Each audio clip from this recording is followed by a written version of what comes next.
What's going on, everybody? Welcome to the latest episode of the Sling'n Lead Live Show. I, of course, am your host, TJ, the Lead Sling'n Ginger. Joining me, as always, is my lovable, always adorable, ready for radio co-host, Kent Hauer of Green Mountain Defense. Kent, what's new, brother?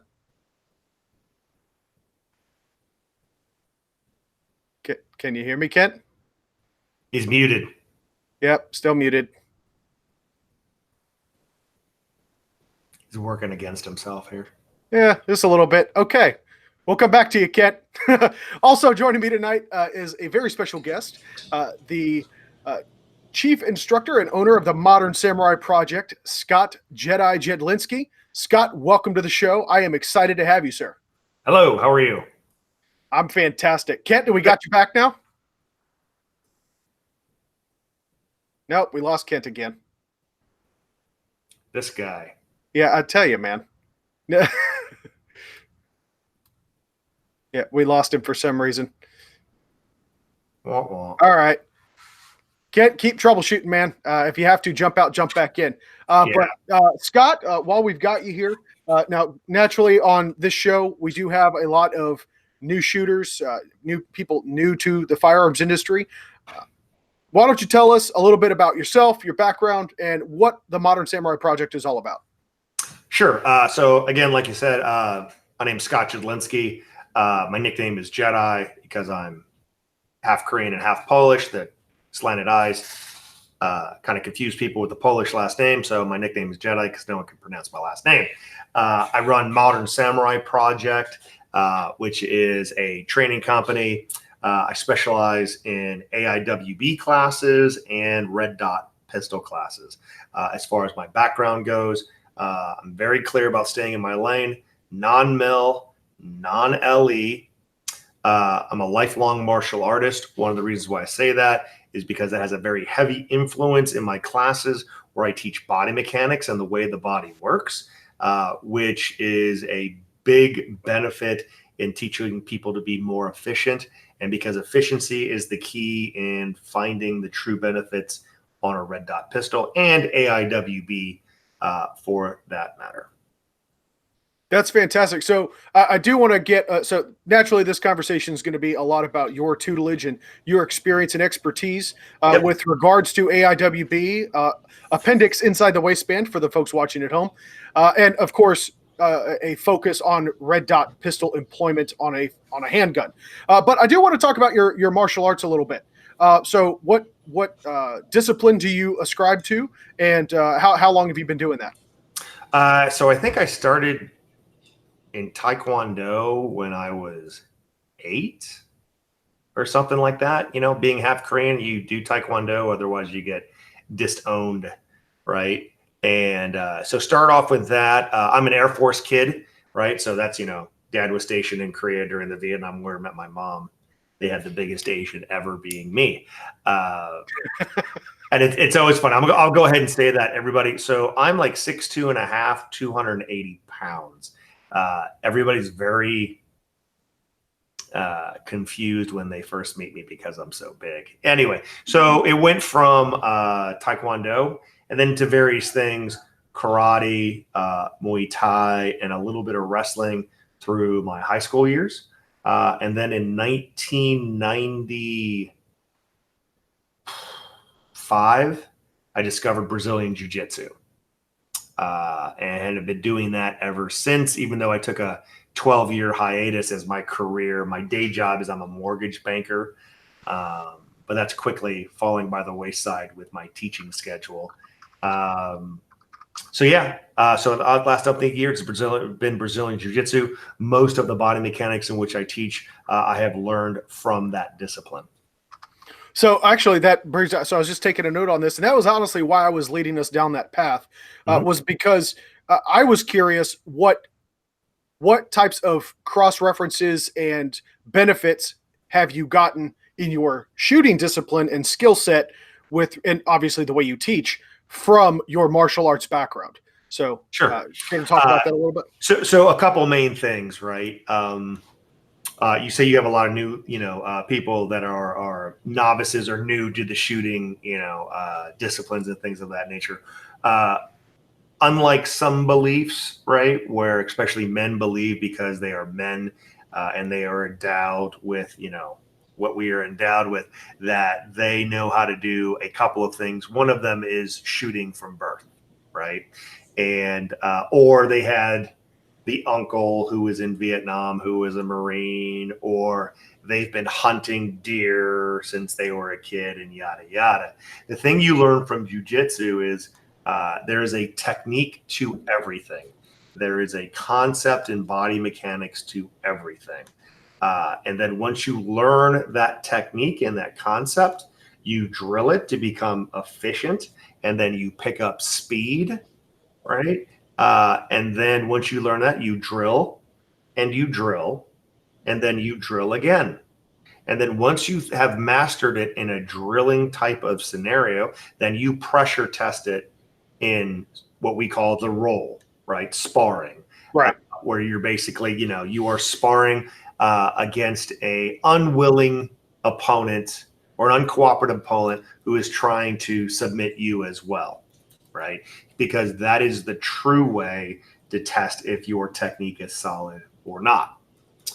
So learning it from that, people ask me all the time, dude, how'd you get so good so quick? How'd you explode on the training scene?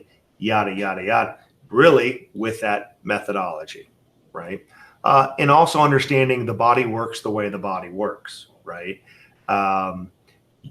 Here's what I say. The laws of physics and kinesiology do not change from sport to sport, from physical activity to physical activity, until we pick up a firearm, especially a pistol, and we throw all that stuff out the window, right? So if we're going to get into a fist fight, we fight like this. But if we're going to shoot people with a pistol, then we stand sideways and do weird kinds of stuff, right? Or if we're fighting like this and then we pick up a pistol, now we fight like this, right? Incorrect. I don't care what you think. I don't care what your drill sergeant taught you. The body works the way the body works. Efficiency and structure over strength is what is the key to be efficient. And when you're efficient, you'll become faster. So that is what I learned from jiu-jitsu, and it's proved against many metrics. I'll tell you what, everything you just said, I'm glad we're recording this because that belongs on a damn t-shirt. That's fantastic. Kent, we got you back now, buddy? Oh, yeah, I've been back for a minute. I just didn't want to stop the flow. Oh, there we go. Okay, cool. No, really, I was making small talk with our guest while we were getting you back on. So real quick, Kent, tell everybody what you got going on, man. Oh, I'm good. Just trying to make beginner shooters into less beginner shooters, one evening at the range at a time. That's my life. But for those of you who may or may not have known, I've had the privilege of hosting Scott up here at West Shore Sportsman's Club in Lewisburg, PA. We'll be doing that again, Mother's Day weekend 2020. But I will refrain from every time Scott says something, piping my head up and going, I remember that.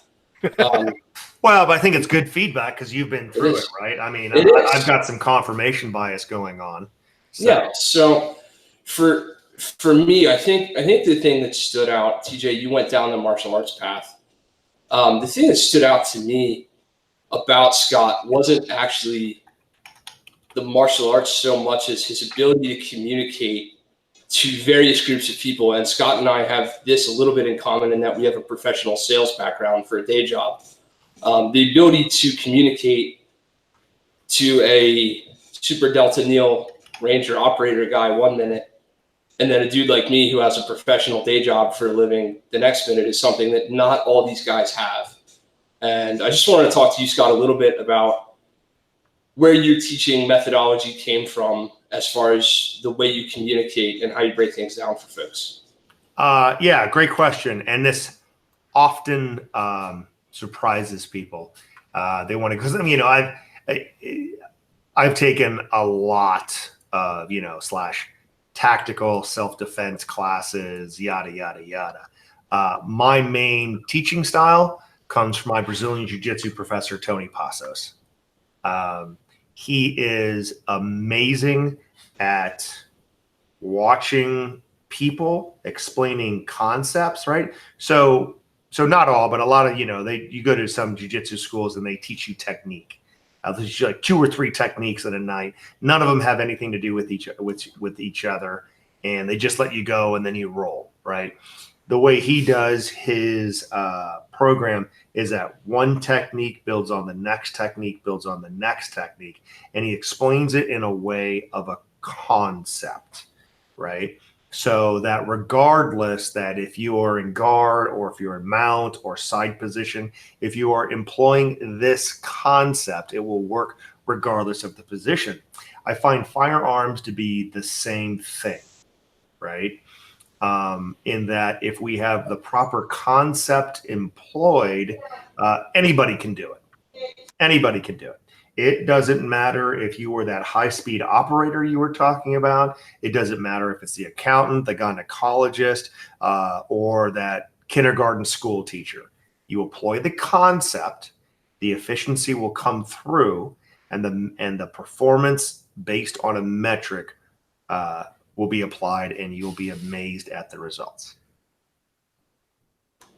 Awesome. That was where I was leading. So I think the teaching style differential is something that really appealed to me from the get-go, because it's more in tune with the way I think, because I need there to be a reason for what we're doing. I don't just need a bunch of supervised practice. I need help and understanding, and why do we put the pinky where we put the pinky? Why do we manage recoil the way we do? Why?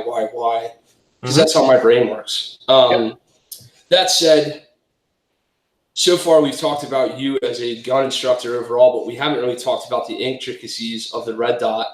So it's 2019. Why are we putting red dots on pistols? What are we doing this for?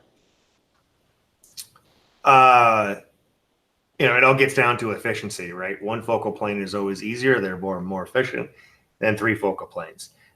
3 focal planes work just like your manual transmission in your car works. It might even be very fun. And if you master it, you can have a high level of driving, just like you can have a high level of shooting. The bottom line is I don't care who you are. If you say that driving a manual transition is easier than an automatic transition, you're lying.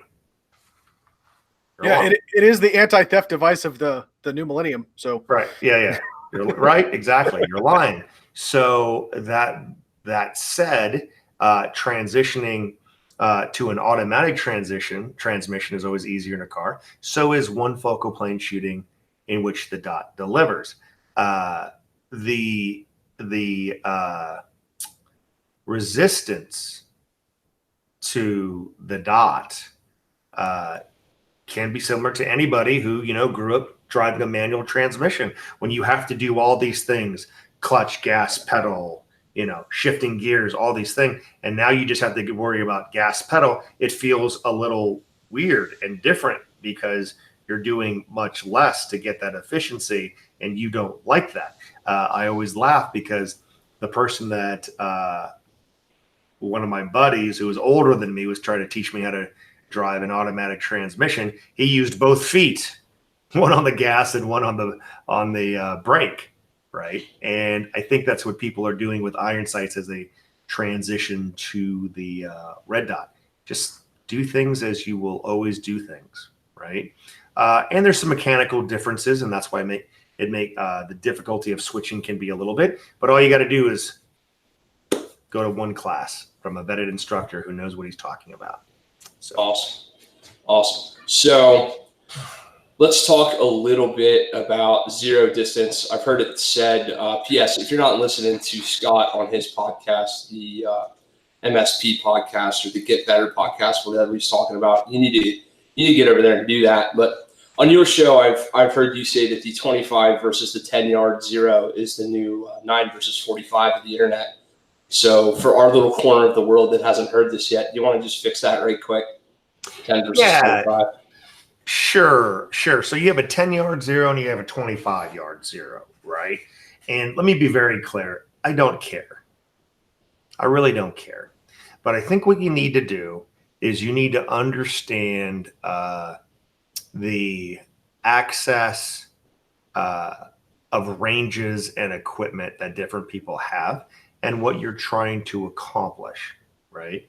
If we can, so there's two types of people that shoot red dots, right? Those that have to because their eyesight is not as strong as they want it to be, right? And then there are people whose eyesight is very good, but they see the benefits of one focal plane shooting, right? So with the overwhelming majority is the first group, right? That flock to the red dot because of their vision. Okay, asking that person to zero at 25 yards is a tall task, right? So if you can't see a 1-inch square or circle at 10 yards, you might not want to be shooting or get your prescription updated, right? But that same person shooting out to 25 yards, man, a B8, the black, the 9 ring on a B8, it can just look like a big blob. And asking them to zero at those distances might be a tall order, and a tall order which may not serve their purposes depending on what they're trying to accomplish, right? So let's talk about when it's good, let's talk about which each application is good, the pros and cons of each, right? So let's start off with the 10-yard zero. What are the pros of a 10-yard zero? First of all, most people with bad vision or good vision can see like a 1-inch square or the red bullseye on a shoot and see target at 10 yards, right? I think we can agree to that, right? Yep. I think we can also agree that offhand, right, is easier to set up if your range is not at least 10 yards.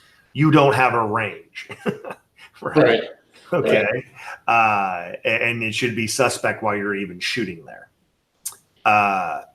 And shooting a 1-inch target at 10 yards requires a good to high level of marksmanship. We can agree to that. Oh yeah. So if it encompasses all that, how does that translate, right? How does a 1-inch square, like mine in my class, I try and get you to do 3 rounds touching inside or whatnot, a 1-inch square at 10 yards. How does that translate at 25 yards? Well, if you put the dot on what you estimate to be the bottom of the 10 ring on a B8, you'll be doing 10 ring and X ring all day long, right? Cool. And on a 5.5-inch circle, which is the black on a B8, to me that is perfectly acceptable, right? And then, there's different drop measurements out there based on, what grain of 9mm you're shooting. Most of them can agree that a 10-yard zero equals to a 50-yard zero, right? And then the applications of shooting even closer, from 10 yards to 7 to 5 to 3.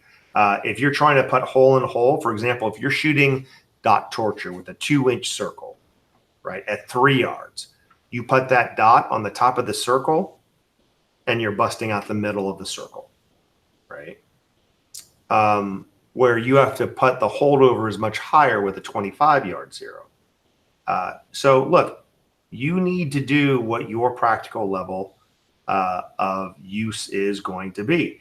If that's competition, USPSA and IDPA rarely are targets further out than 15 yards, right? The hardest shot you're going to find out there is a 50-yard zero. Well, just know your hold unders or holdovers, right? And you're still going to have to do the same with 25 yards, right? If your life is about shooting B8s, right, because you are deathly afraid that you're going to be attacked in the middle of the night by a 5.5-inch black circle at 25 yards, bro, then zero at 25 yards if you have those resources. Let's talk about the resources of a 25-yard zero. And this is the kind of thing, like I've talked to proponents of the 25-yard zero, and I've told them, you guys need to do videos on that because people don't understand that. Okay. For a 25-yard zero, they are putting a target, right? Usually a B8 at eye level or muzzle and eye level. They are setting up a prop with bags and fully rested on that so that their trigger finger and all that other stuff cannot influence the movement of the gun. And then they are taking their all day to go ahead and do that. If you have those resources, knock yourself out. Please, by all means, knock yourself out. Me, I don't have the patience for that. Right? Number one. Number two, I don't have the resources. I mean, I do. If I wanted to, I could have the resources, right? But in order for me to find the perfect height, rest and bags and all this stuff, lug that from my car to my range and set all that stuff up for what? So that I can shoot a 100 B8, 100 scored B8 all the time versus a 96 or a 97. I don't see the utility in that. That's me though, right? That's me based on what my expectations are. If anything less than a 100 B8, right? And for the shooters out there, 100 B8 is a B8 at 25 yards. You scored 100, 10 rounds equals 100 if you hit them all in the 10 or the X ring. If that's important to you, knock yourself out. It is not that critical to me. Not that critical to me. So let me ask you this. Let me ask you this, Jedi. Mm-hmm. With that being said, you went through. I'm glad you touched on that with regards to the zeroing process. You know, on a rest with a bag. You know, perfect height distance. So let me ask you this. While I can appreciate the utility of that, you know, if you want to be a bullseye shooter and just shoot competition, that's great. Me personally, and I know Kent's kind of the same way, we use competition to kind of hone and test our self-defense skills. So we like to be a little bit more self-defense oriented. So with that being said, would you argue that zeroing in an unsupported position is more beneficial or more, I guess for lack of a better term, credible than doing a completely supported, you know, perfect environment zero at any distance, just because, at least from my experience, I've seen that by zeroing the dot in an unsupported fashion, you're almost kind of zeroing it to not just the gun, but to your shooting style. Yeah, great question there. And I'm going to be careful with my answer on that, right? Because it depends on the shooter. Right. If you have somebody like my buddy Bill Blowers of Tap Rack Tactical, right, whose trigger press is near perfect, right? He does it just in case he had too little or too much caffeine. Okay. So he isolates the skill, but could he do it offhand? Sure, he could, but he has the resources and the perfect setup to make to make his 25-yard zero as effortless as my 10-yard zero. Does that make sense? No, it does. It does. Right? Yeah. For your shooter who can't shoot at 25 yards and they have some mechanical issues going on with their trigger, their grip, their trigger press, all those other things, I think a mechanical zero can help, but it's really not going to, right? Mm-hmm. And the thing of hitting, if you do 10 shots at 25 yards and you completely shank one and it's in the 7 ring or even worse, right? At 25 yards, you're not going to be able to see that shank. At 10 yards, you will be able to. So I would say for people trying to graduate to that higher level technique of the straight back trigger press and being able to call your shots, I think a 10-yard zero is a good place to start. And then there's always the argument of, Well, once I had the 10-yard zero mastered, should I then graduate to the 25? I don't know. Maybe. If you wanna. If you wanna, Yeah. I guess. But I will tell you that shooting 1-inch squares at 10 yards translates really, really well to shooting at 25 yards. You know, what I Right. mean? Yeah, absolutely. So something to think about. And I think you covered that topic pretty well. I mean, you said it right off the bat. It doesn't really matter what your zero is going to be. You are responsible for knowing your holdovers, your hold unders for the target you're engaging, depending on the zero that you've chosen. Yep. Right. Yep. So, can I say one more thing about that? No, if you don't mind? by all means, man. Guys, if you're trying to pick on a zero, try all of them. Right. Please, please, please, please stop making your decisions based on some cool guy told you it. Right? Oh, Jedi said 10-yard zero. It's gospel. No, it's not. No, it's not. Or so-and-so high-speed guy said 25, so it's gospel. No, it's not. You need to figure out by trying both of them which one is best for you. Do you think I've settled on a 10-yard zero because I've never tried a 25? No, man. I have a gun 0 to 25 right now. Right? I mean, one of the advantages of being the red dot guy is I have a lot of them. Right? I've got one 0 to 25 yards right now. I can find no appreciable difference for the amount of effort that needs to be put in a 10 versus 25 yard zero, as long as your acceptable level of accuracy at 10 is specific enough. Okay. And by that, I mean, if you're trying to zero at 10 yards by the X ring on a B8, which is 1.75 inches, you're doing it wrong. 1.75 inches at 10 yards is not a zero. It's a coordinate. Yeah. Yeah. This was something that was apparent in class with you. I think some guys were surprised to be shooting at that small of a zero target so early in class. Dudes come to a Jedi class ready to start burning down the bill drills, and you're like, all right, yo, here's a 1-inch square. Can you hit that? Oh, you can't? Okay, well, let's fix that. Or better yet, I even demo the pace at which I want you to do it, which is yep.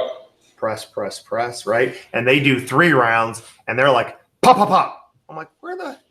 Yeah. Where did that come from? Yep. You were demonstrating in slow motion. Expectation is real time. Yeah, exactly. Exactly.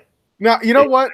I'll tell you what, that's if I could pass anything on to the people that might stumble across this channel and our dozens of followers and fans. Several dozen. Yeah, several dozen. We'll be fair. No, you hit on another great point, man. It's don't be afraid to go and ask the question, well, what if? If you're on the range and you're like, okay, well, so-and-so said 10 yards is the zero. Well, what if I said it at 15? What if I said it at 17 and a half, right? Mm-hmm. As long as you're being safe, there's no wrong with experimentation with firearms and stuff like that. Hell, that's how we typically find new doctrine and training standards. People taking the time to say, what if? And then trying it and saying, hey, holy crap, this actually works. You know?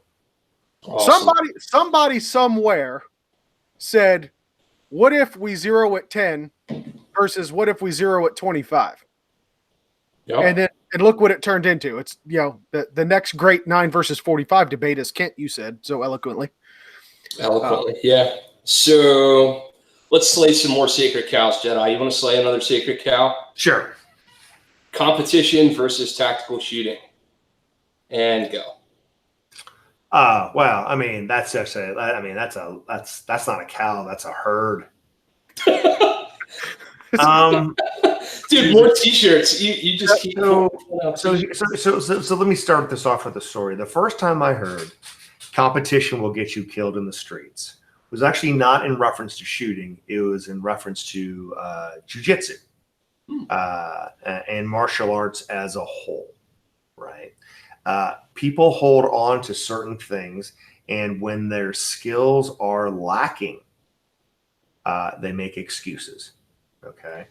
It is the same thing when only a defensive martial artist, like when the UFC first happened and Hoist Gracie went in there in 93 and destroyed all of your classic martial arts people, right? They immediately said, well, that's competition. It's not, real. Bro, they could do everything but eye gouge and bite. What are you talking about? Yeah. You know what I mean? And there's two types of people that go, oh, I need to, there's a hole in my skills. And there's I've got the striking, I've got the kicking. But if someone takes me to the ground, oh, crap. Right? You gotta be willing to admit when you suck. Yeah. And that was always my realization, doing a little wrestling in high school and stuff like that. Here's the deal, guys. Let's get to the core of it, right? Who does nobody mess with in high school? I was a wrestler in high school. People mess Right. with me all the time, but that's because I'm too nice. Okay, well, that's because you're too nice, right? But for the most part, as a group, right? Oh yeah, nobody messes with the wrestling team. Right. The football team, whatever. Who cares, right? Basketball, so whatever, unless they're going to go run around the court all the time. Cross country, whatever. Baseball, not even a real sport. I said that out loud, didn't I? I was a baseball player all the way through. Anything that takes the athleticism of a bunch of stepfathers. Yeah. Hey, that's a sport right there. Yeah, exactly. Anyway, that said, the people that nobody ever messed with, man, nobody messed with the wrestlers because they fight every single day. And when I saw, when I first saw the UFC, I was like, yeah, man, that's it.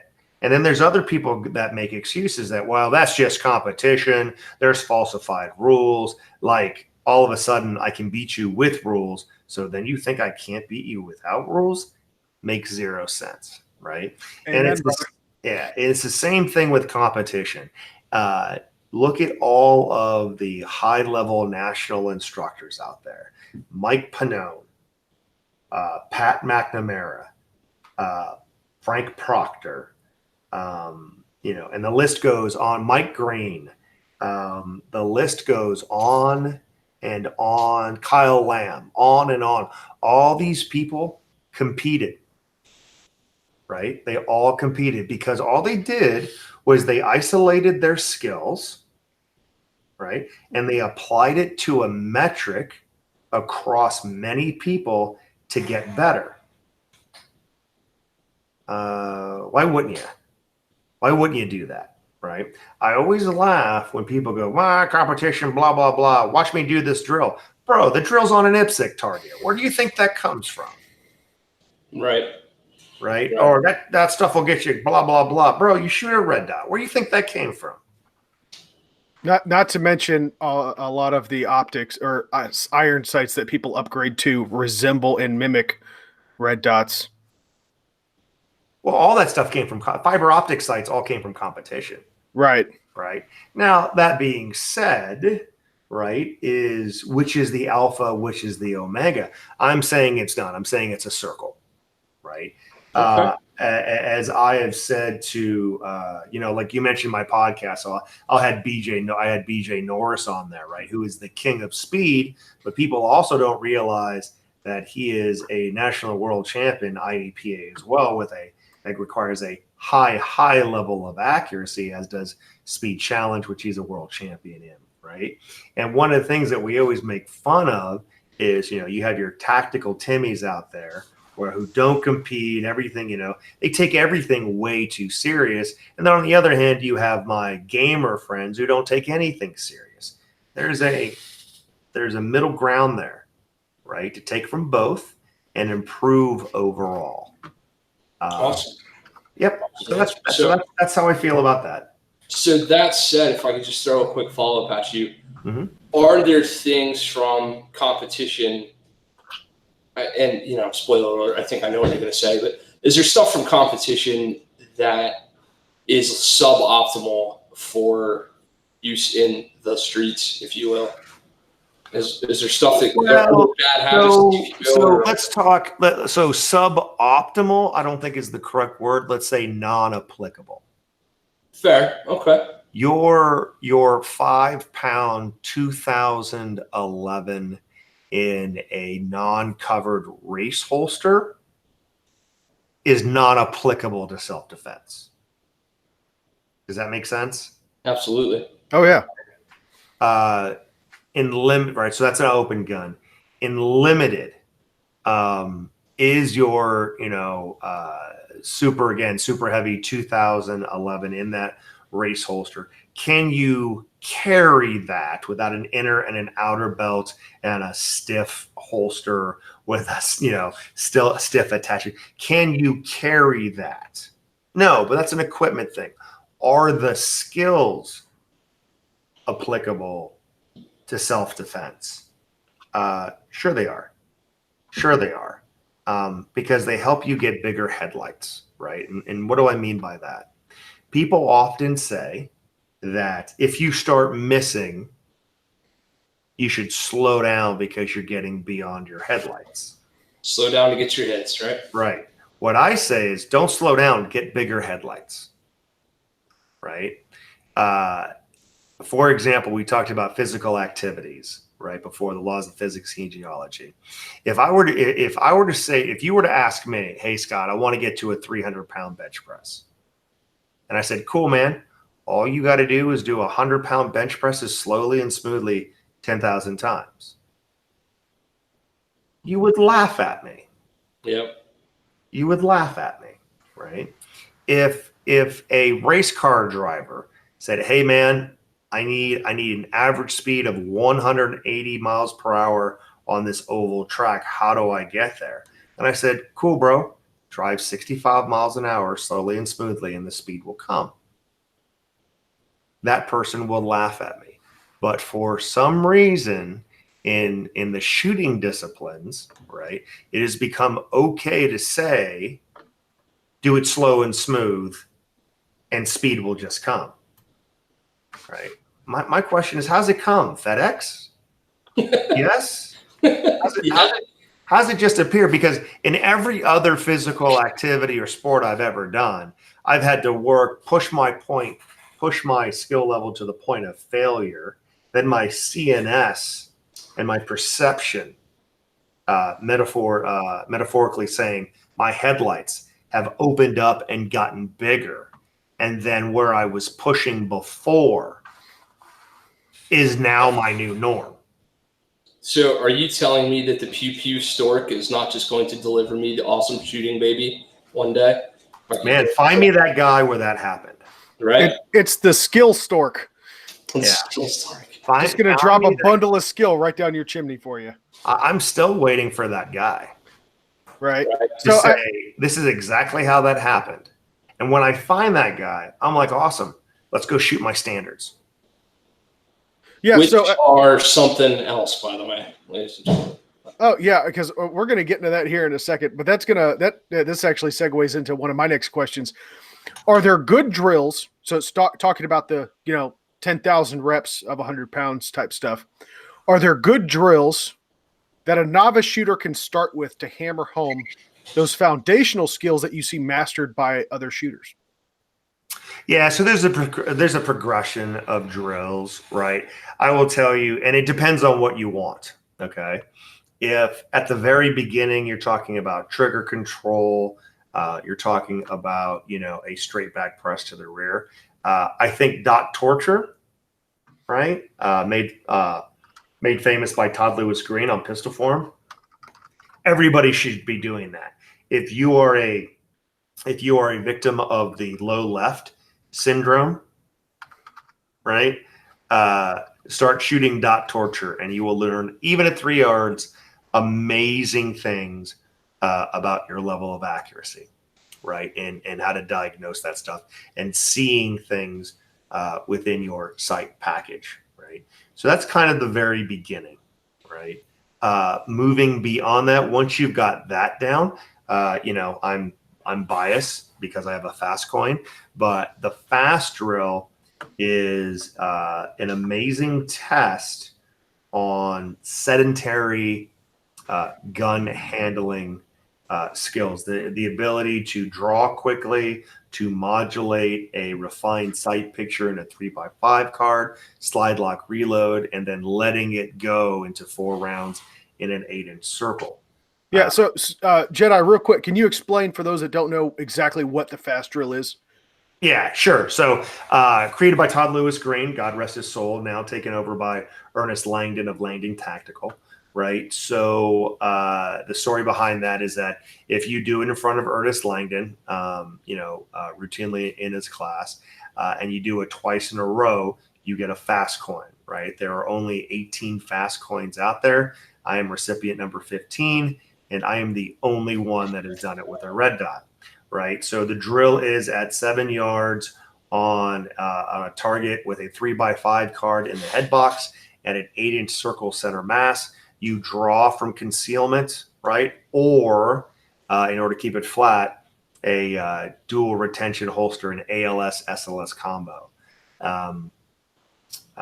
You draw 2 rounds in the 3x5 at the head, slide lock reload, 4 rounds in the 8-inch circle. You need to do it in 4.99 seconds or less, twice in front of Ernest, which is usually in front of 19 other people in his class. So that's that, right? I think it's a great test. I think other great tests out there is, there's Ken Hackathorn's 10 and 10, right? I would add in a draw where he does it from high ready. I would add in a draw, 10 rounds, 10 seconds, 90 or better. And then shooting B8s, you have Kyle DeFore's test, which again is at high ready. I would tell you to do it from a draw where it is 90 or better. So 10 rounds, B8, 25 yards, 10 rounds, 90 or better, 20 seconds or better. I honestly think that if you can get those under your belt, you are on your way to pistol mastery, right? And then there's a whole bunch of other things that are next level stuff. So, but that list is just way too long to list. So awesome. So we've talked drills, we've talked zero, we've talked competition versus tactical. What about some of these things I had on my docket to bring up to you, training conferences, because it's something you're participating in now. And I kind of wanted to give you an opportunity to expound on it a little bit. What I mean, of course, is stuff like Shooter Symposium, stuff like Range Master. Mm-hmm. The traditional format is you pay somebody like Scott $500, let's say, for a weekend. You spend 16 hours with that one instructor. This is not entirely a new concept. Range Master's been doing it for a while, but you've had the opportunity to participate, and I believe will be in the future, in some of these like 4-hour block type classes at some of these regional training events. Yep. And I wanted to make sure you got an opportunity to expound on some of that. Expound in what way? Do I dig them? How do I dig them? Or just which ones you're going to Range Master, you're going to Symposium? In my opinion, there's like a couple of them out there, right? So the first one I had the honor of being part of was Shooter Symposium out at Eagle Lake, Texas, outside of Houston, at the Ranch, Texas, put on by Matt Shockey. Super honored to be in the lineup of instructors out there. Do I enjoy it? Yeah, man, I enjoy it. Shockey does a great job, takes care of everything for us. We literally show up, teach, drink, eat meat, and then teach, and then drink, and then eat meat, right? So it's a great thing. As far as students go, I think it is that next level of where most classes you go, you take your instruction, maybe you have a training day 1 dinner, and that's about it. right? And maybe some social media interaction after that. This one, you really get to hang out with the instructors afterwards. You get to see instructors interact with other instructors, and you get the mixture, right, of how people say different things. They may say different things, but it is explaining the same concept from different angles, right? Or you may find out two instructors completely disagree about something, and you gain a higher knowledge of why this person on the spectrum, it works for them based on a metric. And then this person does this thing, which is the complete opposite, but it still works based on that metric, right? And you get to understand and learn different teaching styles. I will tell you, for me, it has been an incredible boon in marketing, not just to have my name up there with other well-known individuals, but people got a taste of what I teach, and then they come back for a 2-day class, right? The TACCon thing, again, that kind of hit me by surprise. I think I have some people like Spencer Keepers, Brian Hill, Wayne Dobbs, and John Johnston to thank for, kind of bending Tom Gibbons' ear to have me in there, right? Because I've never taken a class from Tom. Tom and I are Facebook friends, our wives are like best Facebook friends, right? Since I think they're almost carbon copies of each other. Good-looking, blonde, blue-eyed ladies. So it's an extreme honor to be invited for that, and having not taken anything from Tom before. And that's going to be a good time, man. That's going to be a good time to kind of juxtapose my teaching versus other teaching. And I'm looking forward to taking some classes while I'm out there as well in those 4-hour blocks. And there's some other ones. There's going to be an Oklahoma one that my buddy Mike is putting on next year. Be looking for that announcement soon. So, yeah. Very cool. Yeah, it's nice for guys to be able to get that appetizer sampler of a couple different things and then figure out what's worth going back to.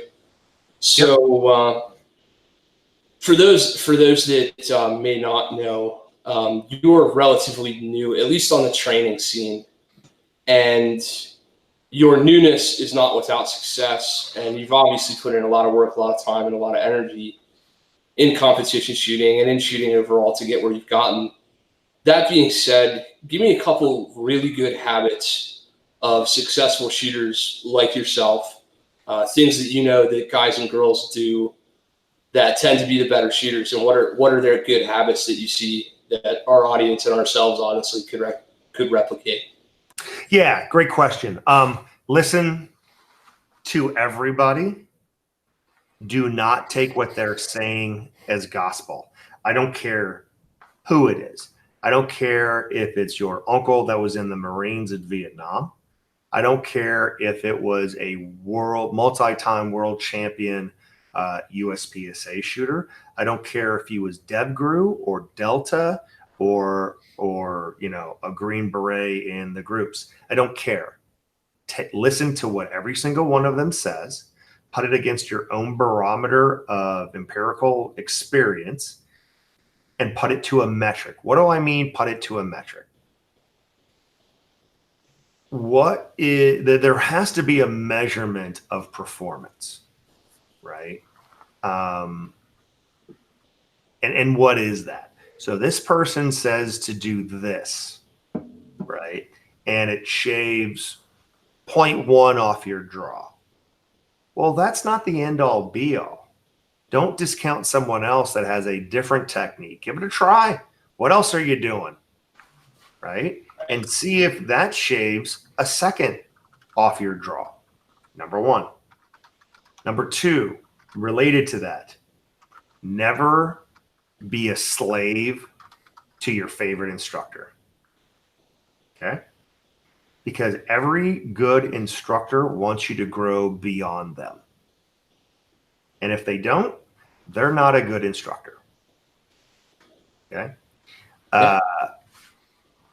So even if you may disagree with a mentor right? But if the metric says, well, he told me to do it this way, and in this drill, I'm doing it in 4 seconds versus this Instagram Yahoo. I'm not talking about myself, right? I'm not a Yahoo. But this Instagram Yahoo tells me to do it this way, and I'm just as accurate, but I'm doing it in 2 seconds. But my former instructor says that guy's a Yahoo. Who cares? Who cares? The information a person gives is not necessarily beholden to the character of that person. Does that make sense? Absolutely, yeah. I think that makes perfect sense. And I would even say that the mark of a good student is someone who takes the tutelage of a valued instructor, and through the course of their own mastery of that art form, as they get better and discover new ways and improved ways of doing things, would go back to that instructor and say, hey man, I know you taught us this way and I was seeing X as a result, but I found this other way just from watching other people, and I get Y, which is, no disrespect, but superior to the outcome that I was getting the way you taught it. I mean, if anything, that instructor taking that knowledge can then be a good vessel to carry that refined practice elsewhere. Absolutely. So and a lot of people talk about, what is the mark of a good instructor?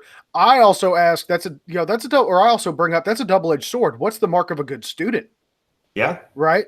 There you go. So you can have the greatest instructor on the planet. If you're a bad student, you're not going to get it nearly as much out of it as you would otherwise. Yeah. We need not to get lost in the cults of personality. Yeah, and that's easy for someone to do, especially someone who's had. I remember my first couple classes, right? And they were the best classes ever. Yep. But what's your sample size? What are you comparing it to? My first car was also the best car ever.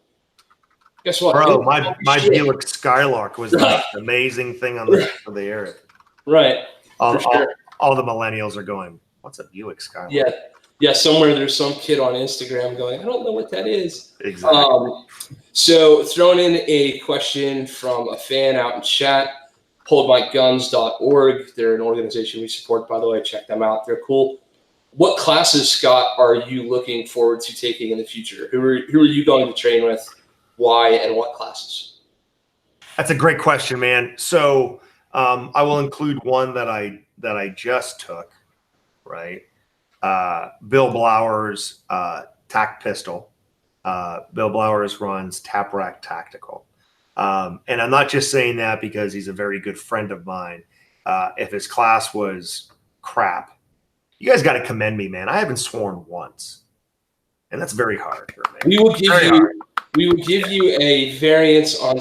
So we gotta do a thing between swearing and being terribly lewd on the show, but that's okay. All right, fair enough. We gotta change the prior. Yeah, anyway.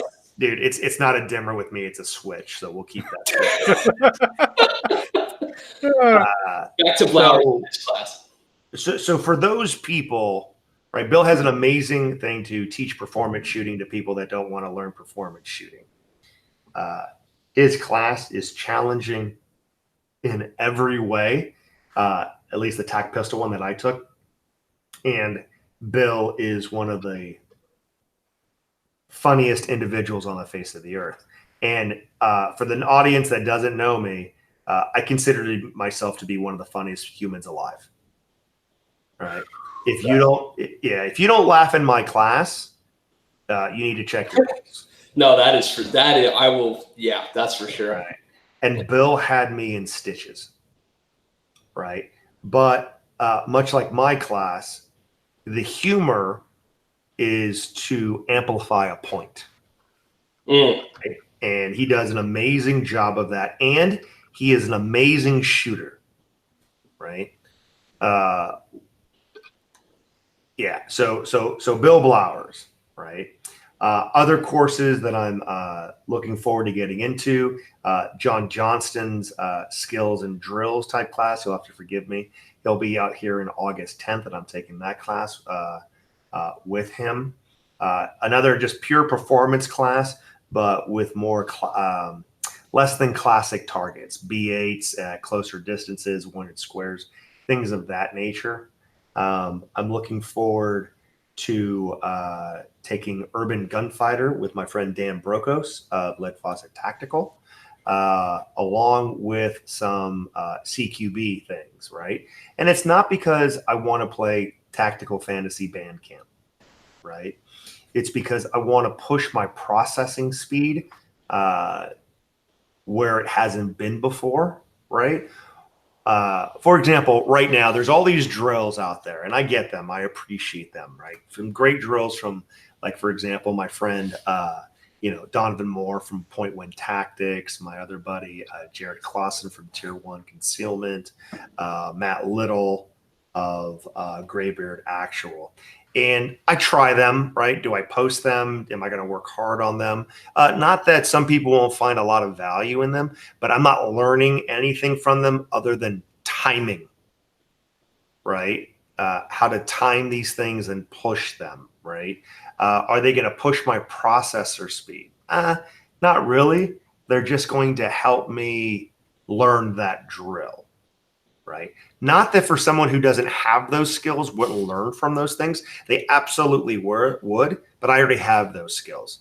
Things like room clearing, CQB, fighting in and around cars are not only applicable to me, right? As a homeowner with a fairly large house, as a person who's in and around cars, even if I was never in those positions, it will help me be in a area which I am not adept at, and I will make my own headlights bigger. So those are the ones I'm looking forward to. As far as competition classes go, I'm looking forward to getting into a class with my buddy Les Kismartoni, and again with Tim Herron. Awesome. Yeah. So that we do have a question from the chat while we're on the topic of instructors and classes you'd like to take. Again, from holdmyguns.org or holdmyguns.org. How has Blower's real world career in law enforcement? Blowers. That's awesome. It's with Blowers. Pardon me. Blowers. I can't. Blowers, whatever. It's not my fault. Change your damn name. That's what I say. Yeah. So how has Blower's real world career in LE SWAT with over 1,500 missions shaped his classes? So do you detect any influence from his mission count in the way that he presents and has structured his classes? 100%. Every single time he goes over one of his drills, he will tell you a mission related applicability as to why he came up with those drills. Does that make sense? I don't know. No, that makes perfect sense. And I think that hits home because especially in today's world, you mentioned the Instagram yahoos. There is a bias, and I think this is even before the Instagram yahoos, but there seems to be a bias either for or against instructors that have, a high XP count or a high XP, as Hold My Guns mentioned. That just because you don't have the experience in the real world doesn't mean you're a bad instructor. But I would be disappointed if somebody with that type of experience didn't have that level of influence baked into their curriculum. Does that make sense? Yes, it does. And I hesitate there because that level of disappointment in this industry is exceedingly high. Yeah. Right? So before I go into Bill, I would like to make a personal plea to all of the training students out there. Your money is hard earned, and it should be well spent. You are taking time away from your family and other constructive things that you could be doing. Not saying that not going to that class is not going to be constructive, but if you go to a class where all you get is war stories and supervised drills and you didn't get better, please stop saying that dude's awesome just because he was in DevGru. Stop. Stop. Because he's not showing up to your gunfight. He's not showing up to your practice session. He's not showing up to your match. So stop just saying that guy's a cool guy, so you're a cool guy too because you went to the cool guys class. Stop. And I don't care. I get in trouble for that, for a lot of that, right? But the days of the supervised drills and the cool stories needs to end. Nobody gives a shit. Oh, sorry. That's the score. Sorry. Yeah. Nobody cares. And the floodgates are open, folks. Hide your children. Yeah, exactly. Stop. Right? Because if you went to a horrible class and posted a review or AAR online and it was favorable, even though you learned not a thing, right? You are perpetuating a lie and you need to stop. Just stop. Okay? Yeah. Because that instructor won't even remember your name the next time he saw you. That is very true. So stop. It's ridiculous. There's too many amazing instructors out there, right? That are giving you everything they have to make you better. To let those other guys who do supervised drills that demean you in the middle of the thing and actually rejoice when you don't pass their standards. Yep. Well, bro, you didn't show us anything during the class to help us pass your standards. Whatever, you failed. You suck. I'm awesome. Stop, because they don't care about you. They honestly don't. Too many great instructors out there. Right. So one follow-up question again from our beloved HoldMyGuns.org. When you're looking to purchase classes and selecting an instructor, what are some good questions that you as a possible student should be asking to make sure that your hard-earned money is well spent?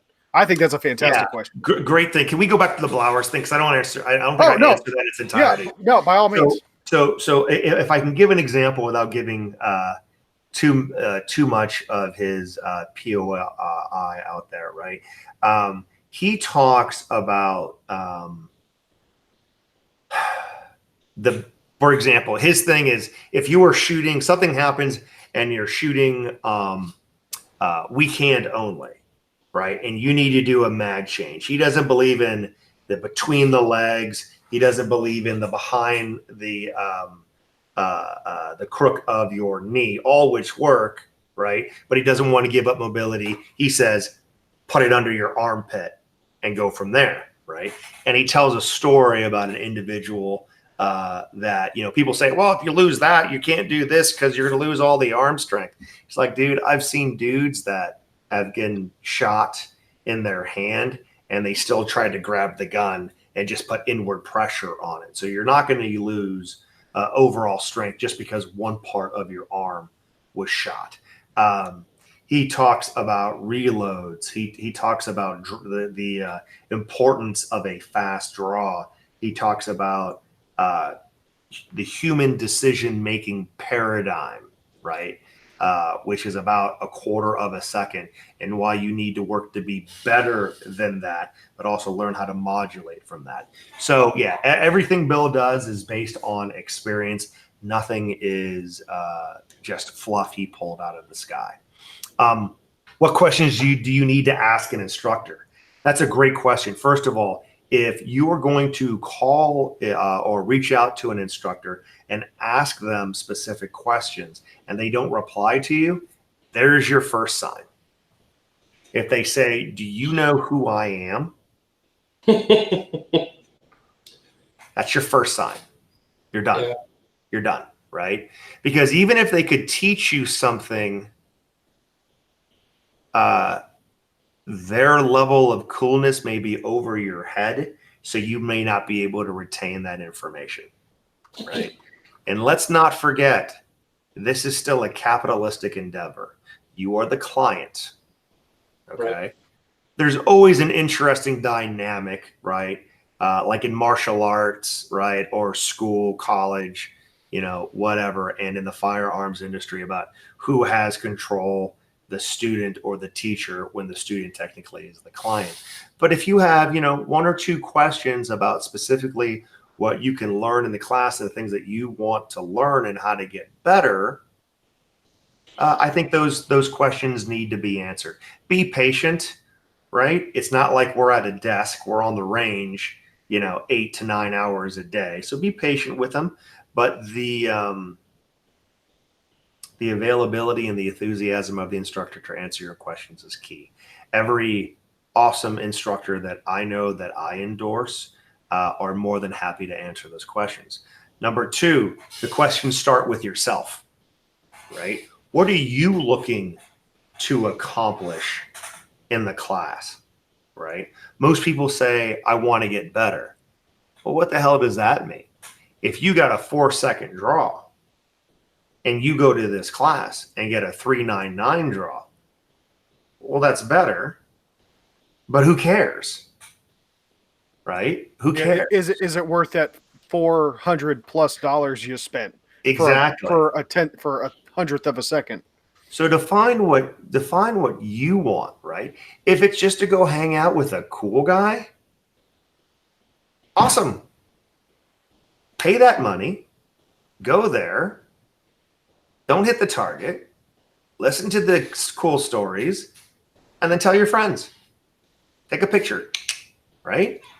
But if you demonstrably want to get better, define what better is, right? And define why that is, right? Oh, I want a 1-second draw. Why? Because Instagram? Right. Yep. Right? Hey, I'm an influencer, damn it. Right? I mean, don't get me wrong. I can show you how to do a 1-second draw. But why? Because if you don't have the why, then the ability to practice to understand how and maintain that 1-second draw is going to be fleeting. Right? I say this in my classes all the time, and you can ask Kent, right? There are few problems out there that cannot be solved with a 1.2 draw. And a 1.2 draw is like significantly easier than a 1 second, right? But if the answer is, man, I think a 1-second draw gives me more time to make other choices, right? And the mechanics of learning how to make a well-aimed, cognizant 1-second draw to first shot, if I can break that down and listen to the technique of what it took me to get there, man, I can almost solve any shooting problem by applying those same techniques. If you haven't thought about it, then think about it, right? And then formulate those questions. And I think once you know the answers to your own questions, finding the instructor that can fill in the skill gaps and the practice gaps becomes much easier. Outstanding. Awesome. So we have managed to make it over an hour, and we have not yet talked about any gear. So in the interest of not making this a gear show, because software matters more than hardware, that said, good gear matters. Kit matters. Gear matters, and it absolutely does. It's a lot easier to win a race in a stock car than your Honda Civic, right? Talk to us a little bit about what your gear is and what your gear looks like.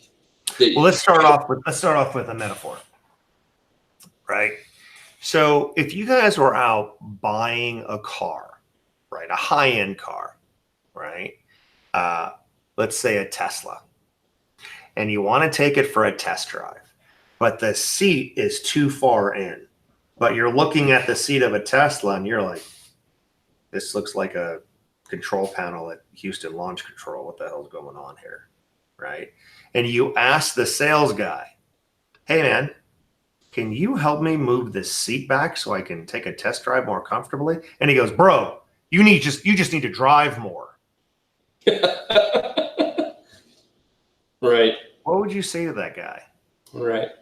You would go, yeah, bruh, have a nice day. See ya. I'm going to the Range Rover dealership, right?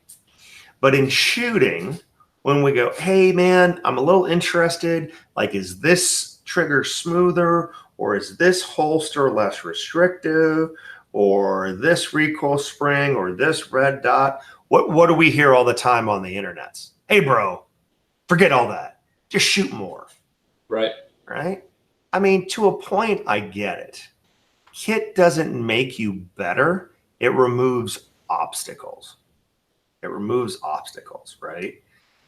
One of the biggest thing, I always laugh at people who have like AIWB holsters, right? And when they draw, their crotch line comes to their chin before the gun releases. And I'm like, dude, why is your retention so heavy? It's like, hey, man, I got to hold that holster upside down so the gun doesn't come out. And I'm like, well, what's your belt for then? Your belt's a built-in retention device. So now you have all the retentions and you can't do anything. Meanwhile, look at my setup where my retention is there, but it's not nearly as restrictive because of the setup of my holster. And I'm getting my first shot off in .85. Meanwhile, you're suffering the pain of your wedgie, right? Kit matters, guys. Stop saying it doesn't. Your pleather belts that you're holding at, holding your holster, your alien gear holster at 4 o'clock. Look, dude, it's not retaining anything, right? It's not holding a solid foundation for your holster so that you can get the gun out efficiently. And when you can't get the gun out efficiently, then you apply frenetic motion, and that makes the draw process harder, right? So kit matters. Don't go down the slippery slope of kit is everything and you don't need to practice, but it does matter to get squared away, right? So what was your question? What am I running right now? Well, just in general, without being too overly specific, because some things work better for other people than others, body type, shapes, all that kind of stuff. Okay. I'll be as specific as you want me to be. Yeah, let's do this.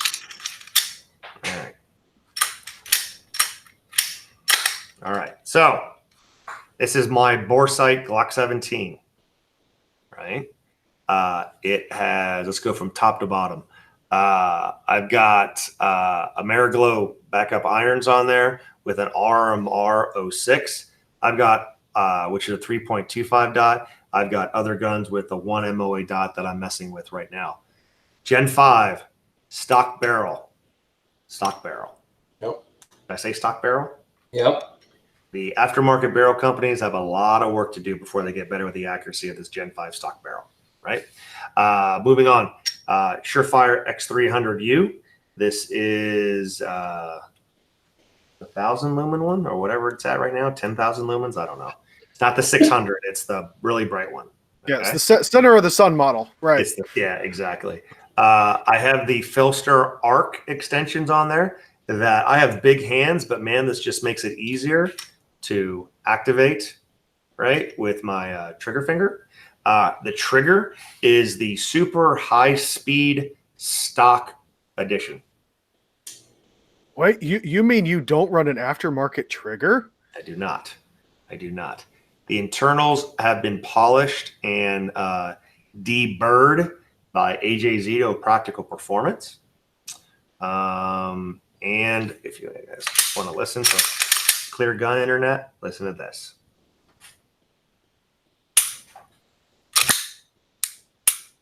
Okay. I won't tell you what the poundage is on that because people won't believe me. And it sets off all the primers. I have the Ambi CAGWorks slide release, slide lock slide release for 3-4 years now. Slide lock has not been part of my life because my grip is so high. This thing has been flawless, so now it is. I don't know what to do with slide lock. It's amazing. We have the Tau Development Group striker control device, right? What is that for? If I put my thumb back here and press on the trigger, it will not go. It basically turns it into the benefit of a striker fire gun. As I am holstering appendix, if I feel any movement back here, that means there is an obstruction in my holster, and I know to back off and see what's going on. Okay. Okay, that I did not know that existed. Yep. Thank you. Yeah, Tau Development Group. It's awesome. down here, even though I'm generally not a fan of the company, sometimes they do well. This is a Zev Pro Magwell. They are one of 2 companies that makes a Magwell for the Gen 5, where you have the, the stupidest front cutout ever, right? Completely unnecessary. The front cutout. So this covers that. And so you have a Magwell. What else? This is the mag release is what is the extended mag release? I can't remember. It's the Gen 5 mag release where it's a little bit extended. But more importantly than that, I have from Rock Your Glock. It is a half power mag release spring, right? So you'll have all these people that press and they can't get it because Gen 4, Gen 5, blah, blah, blah. And I have them give mine a try and they're like, oh, this is amazing. Or they'll go, I got to swing my gun over so I can get all the power on there to make the mag release, the mag release and everything. I'm like, try mine. And they're like, oh, look at that. They're like, oh, look at that, right?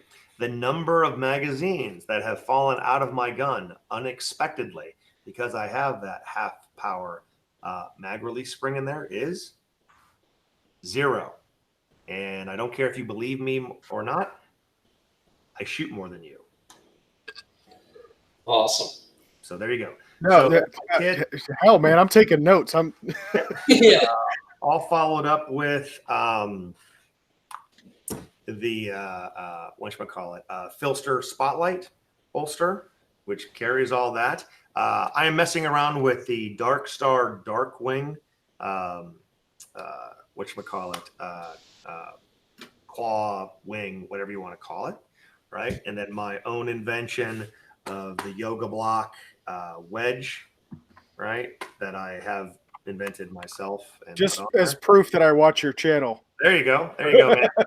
There you go. Right. And then, my other holsters have the same thing. For example, I have the floodlight, right, with the discrete carry concept clips on there. It all depends, if I'm shooting like a 2011 for my buddy AJ Zito, or if I'm shooting my SIGs, or if I'm shooting my Walther. It's when I'll use the floodlight. But this is pretty much my everyday carry. And there you go. And for everybody with the retention, this is the retention of my holster. Got that? Your belt provides the retention. If you think this is going to bounce out, look, man, I taught a 2-day class and then took with my buddy Jason Paletta of GCS training, and he taught the 3rd day. Basically, on the end of his class, we do a WAD, right? We're talking about rope swinging, tire throwing, bag throwing, SWAT barricade running, yada, yada, yada, right? I think I ran mine in like 175 seconds where you were running back and forth, throwing things over your head. My gun never moved. You know why? Because my belt is providing the retention. That's what you need. My opinion, discover it on your own. Very cool. That was an awesome breakdown, and you probably just sold a whole bunch of shit for people that didn't know what they were looking at. Can I give out some discount codes in case people are wanting to know? Absolutely. Please do that. Right. So if you want to buy something from Filster Holster, PHLSTER, use Jedi 10.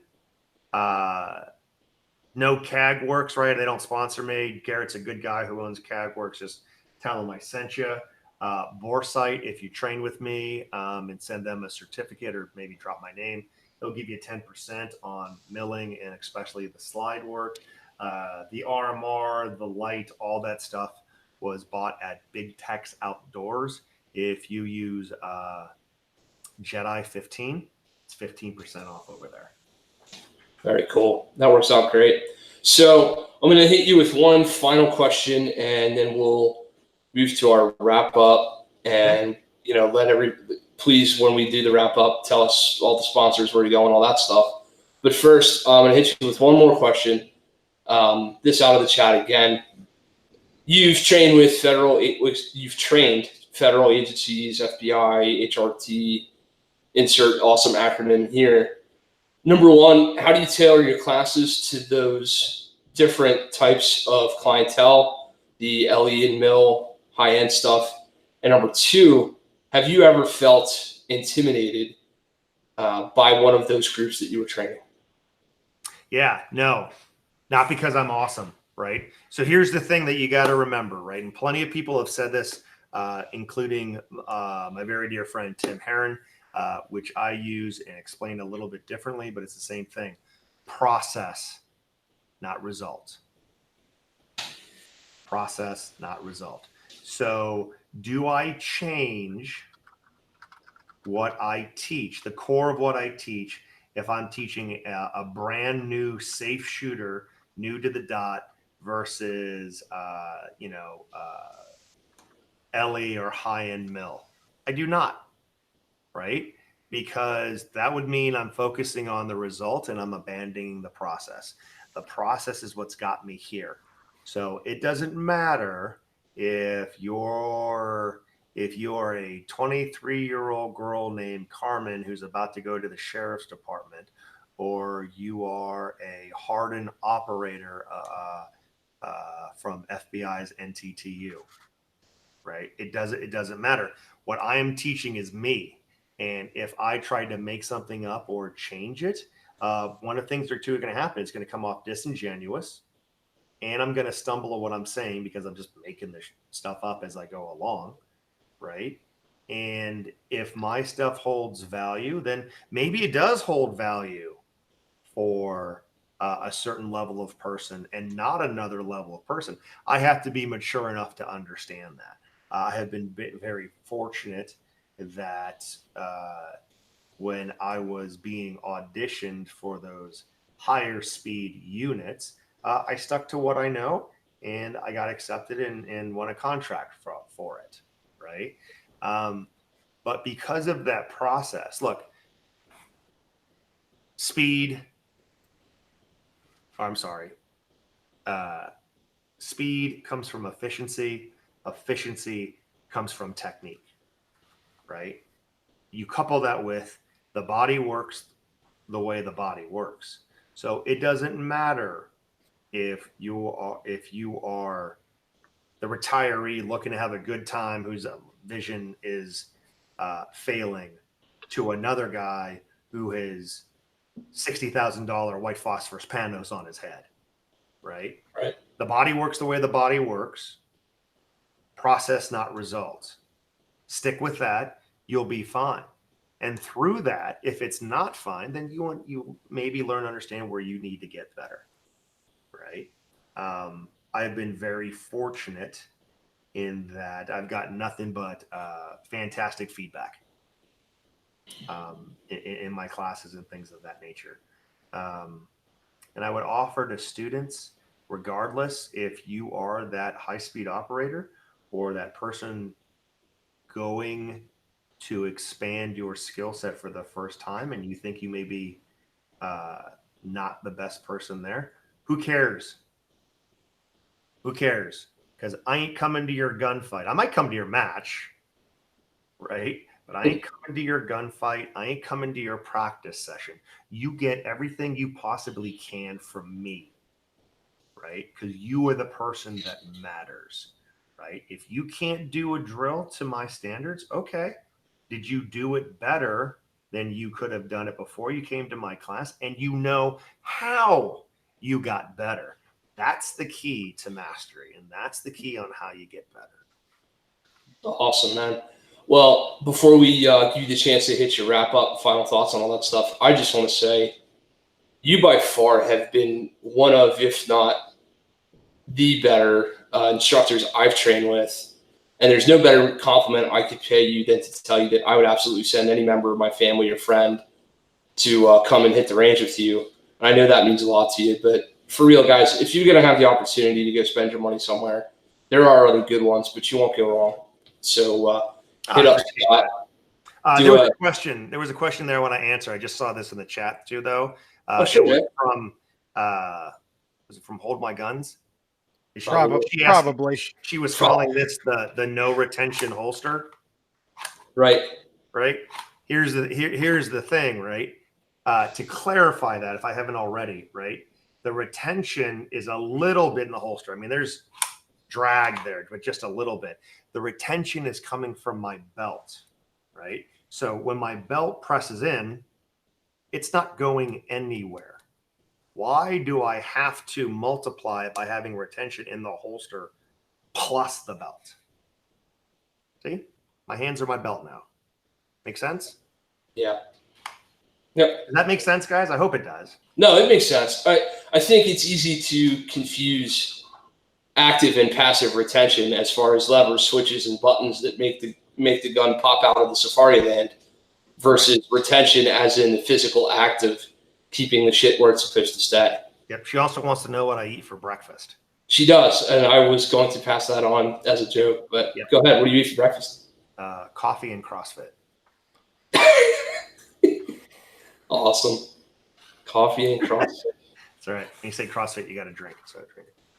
No, I'm out of my drink, so I got nothing for you. So yeah, go train with Scott.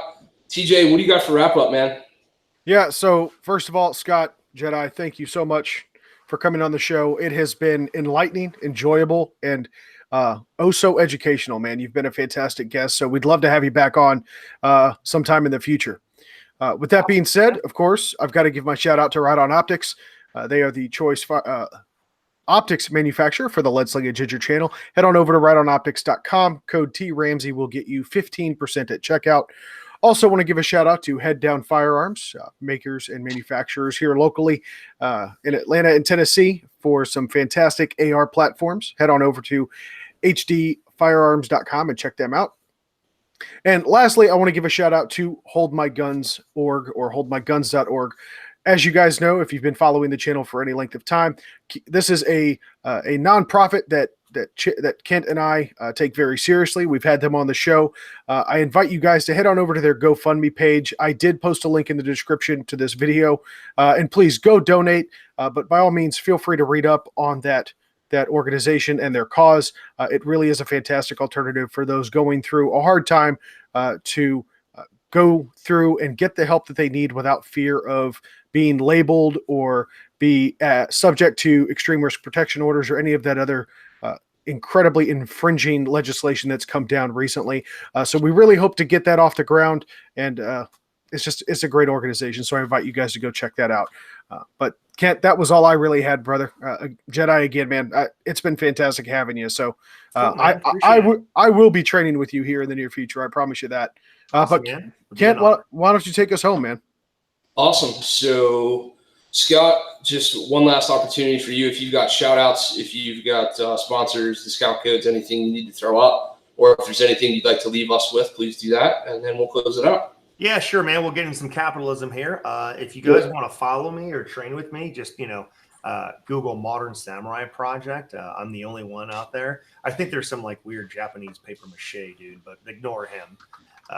That might be me as well. But anyway, so you can find me on Facebook, Instagram, YouTube. You go to my YouTube channel, lots of free milk and videos out there to get a little bit better, to kind of give you an inkling of what you'll learn in my class, as well as along with my podcast, who I think there's a lot of interesting dudes on there that will help you get better.